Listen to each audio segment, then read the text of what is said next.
जो कहना चाहूंगा कि अब इस पर ट्वीट आ गया है। हेमंता विश्व शर्मा जो कि यहाँ पर चुनाव सह प्रभारी हैं, उन्होंने जो ट्वीट किया है वो बहुत इंटरेस्टिंग है।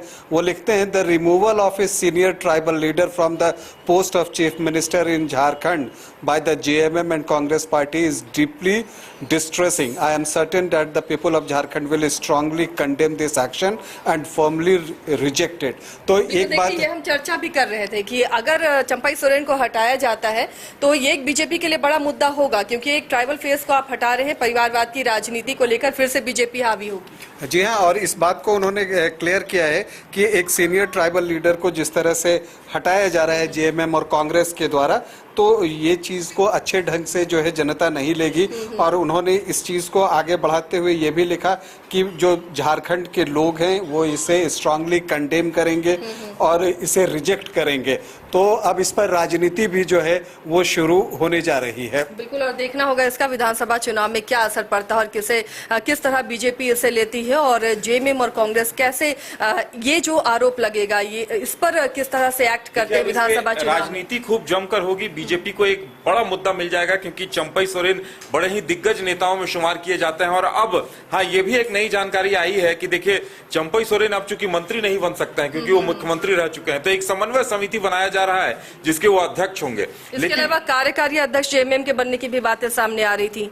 नहीं, अभी जो विधायक दल की बैठक में ये तय हुआ है कि एक समन्वय समिति बनेगी और चंपाई सोरेन उसके अध्यक्ष होंगे, लेकिन उनका चेहरा बता रहा है कि वो कहीं न कहीं मेंटली प्रिपेयर्ड थे कि विधानसभा चुनाव तक उन्हें ही कमान संभालनी है और उनके नेतृत्व में जेएमएम विधानसभा चुनाव लड़ेगी। और हेमंत जी बाहर आ भी गए तो वो एक नेता के तौर पर लीड करेंगे।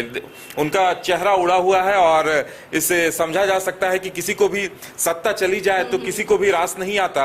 लेकिन ये जिस तरह से आप बता रहे थे कि ट्वीट किया गया है, उसके बाद ये तय है कि ये बड़ा मुद्दा बनेगा। अब सोरेन परिवार को सत्ता का लालची बताया जाएगा। विपक्ष अभी से ही तमाम इस तरह की बातें कर रहा है, तो अब जेएमएम की रणनीति क्या होगी ये देखने वाली बात होगी। देखिए चंपाई सोरेन जिस तरह से कामकाज कर रहे थे या फिर जिस तरह से आम लोगों से मिल रहे थे, बताया जा रहा था कि हर दिन वो आम लोगों से मिल रहे थे और एक दिन पहले तबीयत खराब है कहकर जो लोग मुलाकाती पहुंचे थे उन्हें रोका गया।